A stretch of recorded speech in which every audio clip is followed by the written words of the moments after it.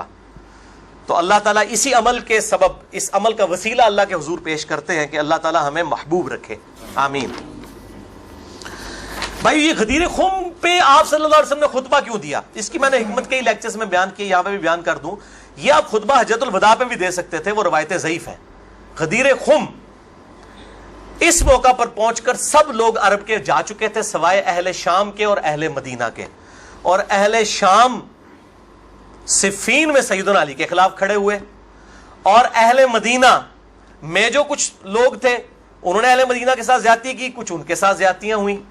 اہل مدینہ اور اہل شام کو اصل میں ڈرایا گیا، کیونکہ واقعہ حرہ میں اہل مدینہ کے ساتھ ظلم کیا یزید نے، اور صفین میں جو ہے وہ حضرت معاویہ جو فوج لے کے آئے وہ شامیوں کی تھی۔ اس لیے نبی صلی اللہ علیہ وسلم نے حضرت علی کے بارے میں یہ کرٹیکل حدیث وہاں پر بیان کی تاکہ شامیوں کو اور اہل مدینہ کو ڈر سنا دیا جائے۔ یہ اس کی ٹیکنیکل ریزن تھی، یہ کوئی خلافت والا معاملہ نہیں تھا۔ وہ تو بخاری اور مسلم کی متفق علیہ حدیث ہے، صحیح بخاری میں 4460 نمبر حدیث ہے۔ سیدنا طلحہ نے جب پوچھا عبداللہ ابن ابی اوفا سے کہ بتائیے کیا نبی صلی اللہ علیہ وسلم نے اپنا وصی کسی کو منایا؟ انہوں نے کہا کسی کو نہیں منایا، آپ نے ہمیں قرآن پر چلے رہنے کی وصیت کی تھی۔ یہ جو وصی رسول والا ایشو ہے یہ اجماع صحابہ ہے، میں نے پورا لیکچر ریکارڈ کروا دیا ہے، مسئلہ نمبر 55B، وصی رسول کون ہے اور حدیث قرطاس کا تحقیقی جائزہ۔ وصی رسول نہ سیدنا ابو بکر ہے نہ سیدنا علی ہے، بلکہ قرآن حکیم ہے۔ سیدنا ابو بکر کی جو خلافت اسٹیبلش ہوئی وہ اجماع صحابہ تھا رضی اللہ عنہم اجمعین وعلیہم السلام۔ یہ سارے طریق میں جتنے بیان کر رہا ہوں نا یہ آپ کو مل جائیں گے سلسلہ احادیث صحیحہ میں 1750 نمبر شیخ البانی کے اور 2223 میں۔ سیکنڈ لاسٹ ترک 7واں المستدرک للحاکم میں انٹرنیشنل نمبر کے مطابق 4711 زید ابن ارقم سے۔ یہ بڑے خطرناک الفاظ ہیں۔ زید ابن ارقم ڈر جاؤ، زید ابن ارقم کرو جڑی روایتیں انہوں نے بیان کی تھی۔ زید ابن ارقم کہتے ہیں کہ نبی صلی اللہ علیہ وسلم نے فرمایا تھا غدیر خم پر کہ میں اپنے بعد 2 بھاری چیزیں چھوڑ کر جا رہا ہوں، قرآن اور اہل بیت، یہ قیامت تک اکٹھے رہیں گے یہاں تک کہ حوض کوثر پہ آ کے مجھ سے ملاقات کریں گے، قرآن اور اہل بیت۔ یہ حوض کوثر پہ ملاقات کر کے کیا لینا ہے انہوں نے؟ بخاری اور مسلم کی حدیث ہے انصار تم پر ظلم ہوگا، صبر کرنا یہاں تک کہ حوض کوثر پہ مجھے آ کے ملنا۔ بخاری مسلم میں حدیث ہے انصار کی محبت ایمان کی علامت ہے۔ انصار پہ ہی تو ظلم کیا گیا، واقعہ حرہ کیوں ہوا تھا؟ قتل حسین کے بعد انصار کی اولاد نے بیعت یزید کی توڑ دی تھی، اسی کی وجہ سے اس کو غصہ آیا، کہا انصار صبر کرنا یہاں تک کہ مجھے حوض کوثر پہ کیا مٹھائی کھلائی جائے گی؟ نہیں، بخاری اور مسلم کی متفق علیہ حدیث ہے میرے حوض کوثر پہ کچھ لوگ آئیں گے اور میں کہوں گا اصحابی اصحابی، یہ تو میرے صحابہ ہیں۔ ایک روایت میں اسیحابی اسیحابی، تو میرے ساتھی ہیں، میرے صحابی ہیں۔ یہ کیا کرتے ہیں جس طریق میں آتا ہے نا امتی امتی، وہ نکال کے تو بریلوی دیوبندیوں کے اوپر لگانا شروع کر دیتے ہیں۔ اصحابی اصحابی لکھے نا مکتبۃ شاملہ میں، بخاری مسلم میں کھل جائیں گے۔ تو آپ صلی اللہ علیہ وسلم فرماتے ہیں کہ میں جب ان کو حوض کوثر سے پلانے لگوں گا میرے ان کے درمیان ایک دیوار کھڑی کر دی جائے گی اور مجھے کہا جائے گا اللہ کے نبی آپ کو نہیں پتا آپ کی وفات کے بعد یہ لوگ دین سے الٹے قدم پھر گئے تھے، انہوں نے دین میں بدعتیں جاری کر فرماتے ہیں میں کہوں گا سحقن سحقن لمن غیر بعدی سحقن سحقن لمن بدل بعدی، ان پر پھٹکار ہو جنہوں نے میری وفات کے بعد میرا دین بدل دیا، جنہوں نے میری وفات کے بعد میرے دین میں تغیر کر دیا۔ اب یہ ایک اور پنڈورا باکس ہے، اس کو بھی میں یہاں پر کلوز کرتا ہوں، جسے شوق ہو میری زندگی کا اہم ترین لیکچر مسئلہ نمبر 96 عظمت صحابہ رد المنافقین اور سنی شیعہ کے اختلاف کا تحقیقی جائزہ اہل سنت پاک.com پر جو ہے وہ دیکھ لیں۔ ہر ایک چیز میں سے ایک جن برآمد ہوتا ہے۔ 8واں طریق اس سے ریلیٹڈ ہے، غدیر خم کا تو نہیں لیکن ریلیٹڈ ہے، اس لیے میں نے اس کو بیان کرنا ضروری سمجھا۔ المستدرک للحاکم میں انٹرنیشنل نمبر کے مطابق 4628، اس جتنی میں حدیثیں بیان کر رہا ہوں شیخ البانی، شیخ زبیر لیزئی، امام ذہبی، امام حاکم رحمہم اللہ اجمعین تمام نے ان کی تصحیح کی ہوئی ہے۔ میں کو کار بیک نہیں، عالم ضعیف حدیثیں بیان کر رہا ہوں نا جو قواعد اللہ سنابلی کرتا ہے، تو بھائی جی اتنے 10 گھنٹے نہ مکن حدیثاں، میں صرف صحیح حدیثیں بیان کر رہا ہوں جن کے اوپر اتفاق ہے سب کا۔ یہ حدیث بھی بڑی اہم حدیث ہے۔ ابو ذر غفاری کا غلام تھا ایک ابو ثابت، وہ کہتے ہیں میں جنگ جمل کے بعد حضرت ام سلمہ ہماری جو ماں ہے جو آخر میں فوت ہوئی واقعہ کربلا کے بعد بھی، ام سلمہ ام المؤمنین رضی اللہ تعالی عنہا و علیہ السلام، کہتے ہیں میں ان کو ملنے گیا، اماں نے پوچھا، اماں ام سلمہ ہوتے اگر میں لیکچر دیا نا بنو امیہ کے خلاف جتنی حدیثیں ہیں نا، جتنی حدیثیں ممبروں پہ لعنت کرنے والے کے خلاف، سیدنا علی کو گالیاں دینے والوں کے پر عتاب، سب کی سب ام سلمہ سے ہیں۔ ام سلمہ پہ اگر ایک میں پورا لیکچر دے سکتا ہوں کہ انہوں نے جو بنو امیہ کے خلاف حدیثیں روایت کی ہیں، ام سلمہ نے، نبی صلی اللہ علیہ وسلم کی بیوی، ایک بریلوی دیوبندی اہل حدیث شیعہ نہیں تھی بھائی، نبی صلی اللہ علیہ وسلم کی بیوی تھی۔ یہاں پر بھی ام سلمہ کو وہ تابعی کہتا ہے میں تو جمل سے آیا ہوں، تو انہوں نے پوچھا کہ بتائیے جنگ جمل میں کیا حال ہوا؟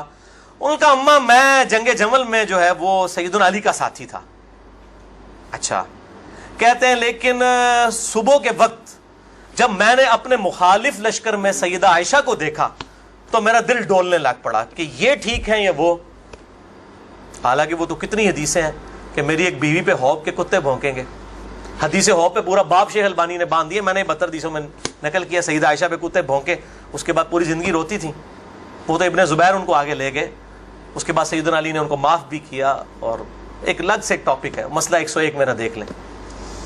بہرحال سیدہ عائشہ رضی اللہ تعالیٰ عنہ کو دیکھا دل ڈگمگا گیا، کہتے ہیں پھر میں نے جب ظہر کی نماز پڑھی تو اللہ نے میرے دل کو مضبوط کر دیا کہ نہیں علی حق پر ہے، تو ہم نے جنگ کی، اور ظاہر ہے وہ تو کلین سویپ ہوا، سیدنا علی جنگ جیت گئے۔ تو ام سلمہ نے پتہ کیا کہا؟ انہوں نے یہ نہیں کہا کہ یہ مشاجرات صحابہ مجھ سے کیوں ڈسکس کر رہے ہو، دو ہی ٹھیک نے، انہوں نے کہا ابو ثابت تو نے بڑا ہی اچھا کام کیا، میں حضور کی بیوی ہوں، میں نے خود نبی صلی اللہ علیہ وسلم سے یہ بات سنی تھی کہ قرآن اور علی یہ قیامت تک ساتھ رہیں گے یہاں تک کہ یہ مجھے حوض کوثر پہ آ کر ملے۔ اس سے مراد ہی کہ حضرت علی زندہ رہیں گے، مراد یہ ہے کہ علی کا جو سٹانس ہے اور قرآن یہ ساتھ ہیں، دونوں علی اور قرآن ساتھ رہیں گے یہاں تک کہ حوض کوثر پہ آ کے مجھے ملے۔ اوتھے نازمیاں دی لگے گی پھینٹی، حوض کوثر تے تم ملن گے تو پھر یہی کچھ ہوئے گا نا، سحقن سحقن لمن غیر بعدی، وہاں پہ یہ ہوگا۔ اچھا، تو یہ الحمدللہ سارے طریق مکمل ہوئے۔ آخر میں 3 حدیثیں بیان کر کے اس کو کنکلوڈ کرتا ہوں۔ المستدرک الحاکم میں صحیح سند کے ساتھ 4717 نمبر حدیث ہے، ایک طریق شیخ البانی شیخ زبیر لیزئی دونوں نے صحیح کہا، امام حاکم امام ذابی نے موافقت کی کہ آپ صلی اللہ علیہ وسلم نے فرمایا اللہ کی قسم ہم اہل بیت کے ساتھ جو بغض رکھے گا اللہ تعالیٰ اسے ضرور دوزخ میں داخل کرے گا۔ کہتے ہیں یزید کا معاملہ اللہ پہ چھوڑیں، امام ذہبی نے لکھا ہے کہ سب سے بڑا ناسبی یزید تھا، اللہ پہ چھوڑے، بغض نہیں تھا، جو ممبروں پر لعنت کرواتے تھے بغض نہیں تھا، یہ پتہ نہیں کیڑی ایکویشن ہے، تو جھوٹا دفاع کرتے ہیں بنو امیہ کا۔ اور اسی کا طریق ہے 4712 نمبر اور سلسلہ احادیث صحیحہ میں 2488 شیخ البانی لے کر آئے ہیں، یہ بہت خطرناک ہے۔ آپ صلی اللہ علیہ وسلم فرمایا اگر کوئی شخص پوری زندگی حجر اسود اور مقام ابراہیم کے درمیان نمازیں پڑھتا رہے اور روزانہ روزہ رکھے اور اس حال میں مرے کہ اس کے دل میں بغض اہل بیت ہے، اللہ کی قسم ضرور دوزخ میں ڈال دیا جائے گا۔ وہ تہاڈیاں روائی دانا کس کام دیاں نے بھائی، تہاڈیاں پگڑیاں کس کام دیاں نے؟ اگر بغض اہل بیت ہے، باڑ میں گیا سعودیہ کا پیسہ، باڑ میں گیا ایران کا پیسہ، اپنی آخرت کی فکر کرو، کہنا خوش کر دے پو تسی اللہ دے بندے ہو، ایا کرو۔ دوسری حدیث امیر المؤمنین سیدنا ابو بکر الصدیق رضی اللہ تعالی عنہ علیہ السلام کا قول، صحیح بخاری میں حضرت حسین والے چیپٹر میں ہے، نبی صلی اللہ علیہ وسلم کی بیویوں والے چیپٹر میں نہیں ہے۔ امام بخاری نو پتا سی کہ اہل بیت کون ہے، اسپیشل اہل بیت کون ہے اور یوزول اہل بیت کون ہے۔ امام بخاری حضرت حسین والے چیپٹر میں اس کو لے کے ہیں 3751۔ سیدنا ابو بکر صدیق رضی اللہ تعالیٰ عنہ علیہ السلام کہتے ہیں کہ محمد صلی اللہ علیہ وسلم کی محبت کو اہل بیت کی محبت میں تلاش کرو۔ یہ ابو بکر صدیق کا فتویٰ ہے، رفع دین میں تلاش نہ کرو، محمد صلی اللہ علیہ وسلم کی محبت کو اہل بیت کی محبت میں تلاش کرو، اور اہل بیت کو حضرت حسین والے چیپٹر میں لے کے آئے 3751. اور آخری حدیث صحیح مسلم میں وہ رپیٹ کر لیں 240 نمبر کتاب الایمان میں، سیدنا علی کہتے ہیں اس اللہ کی قسم کہ جس نے دانے کو پھاڑ کر اس میں سے اناج اگایا اور ہر مخلوق کو پیدا کیا، نبی امی نے مجھ سے عہد لیا تھا کہ اے علی تجھ سے صرف مومن ہی محبت کرے گا اور تجھ سے بغض صرف منافق ہی رکھے گا. اب محبت علی کا یہ مطلب نہیں ہے کہ غلوف کرے یا مشکل کشا ماننا شروع کر دیں، مراد یہ کہ جو ان کے صحیح جتنے بھی فضائل آئے ہیں ان کو مانا جائے الحمدللہ، اور ان کے دشمنوں سے دشمنی رکھی جائے. یہ بھائیو اب آج کی گفتگو کنکلوڈ ہوئی. میں آخر میں پھر وہی کہوں گا کہ یہ میرا جو ریسرچ پیپر ہے 5B واقعہ کربلا کا حقیقی پس منظر 72 صحیح الاسناد حدیث کی روشنی میں، اسے ضرور پڑھیں. اہل سنت پاک.com سے research paper number 5B download کریں. میں اپنی گفتگو کا اختتام کروں گا امام محمد بن ادریس الشافعی المتوفی 204 ہجری کے اس مشہور شہر پر جو ان کے دیوان الشافعی میں چھپا ہوا ہے. کسی مولوی کی سند کی ضرورت نہیں، ان کی اپنی کتاب ہے دیوان الشافعی. اور تمام محدثین چاہے ابن تیمیہ ہوں، امام ذہبی ہوں، ابن کثیر ہوں، سب نے اپنی کتابوں میں اس شعر کو نقل کیا ہے. چونکہ میرے پہ بھی فتویٰ لگنا ہے تو میں بتاؤں کہ میں کوئی اکیلا نہیں ہوں، ہمارے بزرگوں پہ ان کے بزرگوں نے فتوے لگائے ہیں. امام شافعی سے بڑا کوئی اہل سنت کا امام نہیں ہے. احمد بن حنبل ان کا شاگرد ہے، اور احمد بن حنبل صرف حدیث میں ایکسپرٹ ہیں. امام شافعی وہ ہیں جو حدیث میں ایکسپرٹ، فقہ میں ایکسپرٹ، منطق میں ایکسپرٹ. ان سے بڑا کوئی امام نہیں اہل سنت کا. اور امام بخاری ان کے پوتا شاگرد، امام ترمذی ان کے پڑپوتا شاگرد، اور خود امام مالک رحمہ اللہ علیہ السلام کے شاگرد ہیں. دیوان الشافعی میں ان کا شعر ہے ان کان رفضا حب آل محمد صلی اللہ علیہ وآلہ وسلم. اگر آل محمد کی محبت کا نام تم کہتے ہو رافضی ہونا ہے، شیعہ بھی نہیں رافضی، فلیشہد الثقلان انی رافضی. تو جنوں انس گواہ ہو جاؤ، اے بریلویو دیوبندیو اہل حدیث شیعہ سب کے سب، چاہے جنوں میں ہو چاہے انسانوں میں ہو، من الجنت والناس، وہ والا بھی من الجنت والناس، گواہ ہو جاؤ فلیشہد الثقلان انی رافضی. ہاں میں پھر رافضی ہوں، میرے رافضی ہونے پر گواہ ہو جاؤ. یہ امام شافعی کا جو ہے شعر ہے. اس پہ میں نے گفتگو کنکلوڈ کی، باقی آپ اس میں دیکھیں. اللہ تعالیٰ سے دعا ہے جو حق بات میں نے کہی اللہ تعالیٰ ہمارے دلوں میں راسخ فرمائے. اگر جذبات میں میرے منہ سے کوئی بات نکل گئی تو اللہ تعالیٰ ہمارے دلوں سے محو کر دے. اللہ تعالیٰ ہمیں کتاب و سنت کی تعلیمات پر عمل کر کے دوسرے بھائیوں تک پہنچانے کی توفیق عطا فرمائے. سبحانک اللہم و بحمدک اشہد ان لا الہ الا انت استغفرک و اتوب الیک وما علینا الا البلاغ المبین. درود شریف ایک دفعہ ضرور پڑھیں. اللہم صلی علی محمد وعلی آل محمد کما صلیت علی ابراہیم وعلی آل ابراہیم انک حمید مجید. اللہم بارک علی محمد وعلی آل محمد کما بارکت علی ابراہیم وعلی آل ابراہیم فی العالمین انک حمید مجید.